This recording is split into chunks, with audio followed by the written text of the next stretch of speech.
कभी प्रश्न संख्या 420 तो कभी विधायक नीति घोटाले में लगे आरोपों से चर्चा में रहने वाले विधायक एक बार पुनः चर्चा में बने हुए हैं। नमस्कार, मैं हूं महिपाल डारा। आप देखना शुरू कर चुके हैं बोल हकीकत।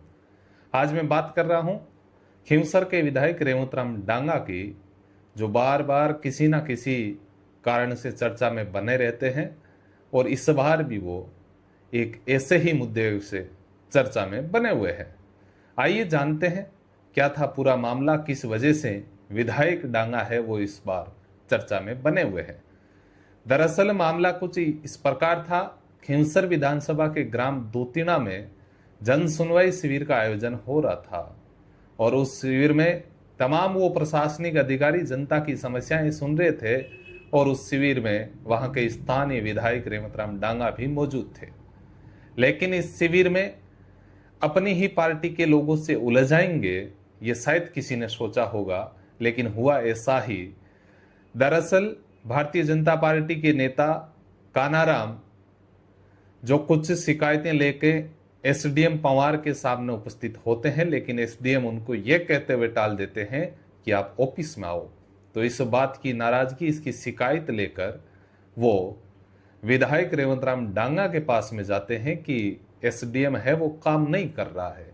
तो देखिए उसके बाद में क्या होता है, इस वायरल वीडियो की सच्चाई क्या है, आइए देखते हैं। छोटा था हरी सिंह, छोटा था, बोले क्या आपने? हरी सिंह कितना छोटा था? हरी सिंह कितना छोटा था? हम तो सबको कह रहे हैं। हाँ, आपको पता है कितना छोटा था हरी सिंह? आपके सामने क्यों सिंह, आपके सामने कह रहा हूँ, जनता का काम करना पड़ता है इनको। नहीं काम करेगा जाएगा अपने घर, या क्यूसर में नहीं रह पाएगा, काम करना पड़ेगा।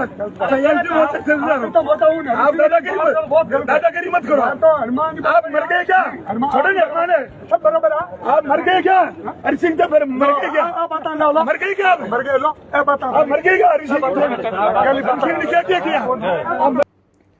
जैसा कि आपने वीडियो में देखा, विधायक रेवंतराम डांगा जो अपने ही कार्यकर्ताओं से, अपने ही पार्टी के पदाधिकारियों से उलझते हुए नजर आ रहे हैं और ये कहते हुए नजर आ रहे हैं कि पहले वाला एसडीएम जो था वो इससे भी बड़ा चोर था, तब आप कोई क्यों नहीं बोल रहे थे, काम मर गए थे सब। इस प्रकार की भाषा का वो प्रयोग कर रहे हैं।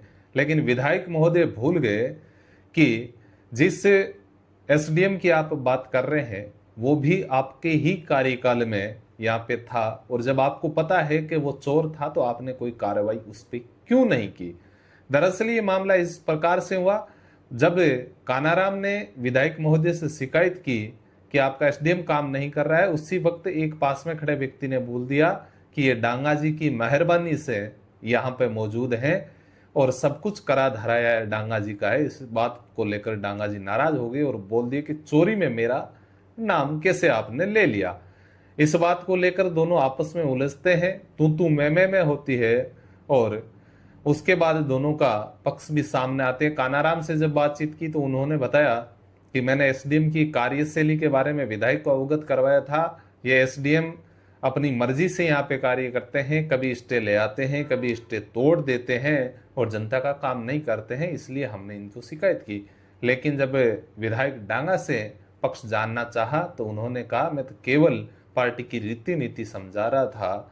लेकिन इस बात को लेकर वो उलझ गए। पता नहीं ऐसी कौन सी नीतियां वो समझा रहे थे जिसको लेकर पार्टी के ही पदाधिकारी आपस में उलझ गए थे। फिलहाल इस वीडियो को लेकर विधायक रेवंतराम डांगा है वो चर्चा में बने हुए हैं और इसी प्रकार से वो लगभग चर्चा में रहते हैं जब से खींवसर से हनुमान बेनीवाल की पत्नी को हराकर वो चुनाव जीते हैं। उसके बाद किसी ना किसी मुद्दे को लेकर वो चर्चा में बने रहते हैं, चाहे पहला ही सत्र हो विधानसभा का, उसमें प्रश्न संख्या 420, फिर एक ऑडियो वायरल होता है जिसमें टेबल पर मुद्दा रखा हुआ है, उसको लेकर वो खूब वायरल हुए। और हाल ही में एक स्टिंग ऑपरेशन में उनका नाम सामने आया था, जो विधायक निधि का कार्य होता है उसमें 40% कमीशन का मामला था, उसके आरोप उस पर लगे थे, जिसके बाद पार्टी की ओर से उनको स्पष्टीकरण भी मांगा था। हालांकि इस मुद्दे पर अभी तक कुछ तय नहीं हो पाया है कि कहां तक वो सही थे या आरोप वो निराधार थे। लेकिन अभी जो मामला गरमाया हुआ है, आज दिन भर से ये सुर्खियां बटोर रहा है वीडियो जिसमें विधायक डांगा है वो काफी उलझते हुए नजर आ रहे हैं, काफी गुस्से में नजर आ रहे हैं कि चोरी में मेरा नाम आपने कैसे शामिल कर लिया। एसडीएम काम अपने हिसाब से करेगा, एसडीएम जनता के कार्य कर रहा है। वहीं उन्हीं के पार्टी के लोगों का कहना है कि विधायक जी का लगाया हुआ एसडीएम उनकी मन की मर्जी से काम कर रहा है और जनता की सुनवाई नहीं कर रहा है। इस मामले पे ये दोनों आपस में उलझ गए थे। इस पर आपकी क्या प्रतिक्रिया है वो आप कमेंट बॉक्स में जरूर बताएं। यदि वीडियो पसंद आ रहा है तो आप अपने प्रियजनों के साथ, मित्रजनों के साथ इस वीडियो को शेयर जरूर करें। Thank you.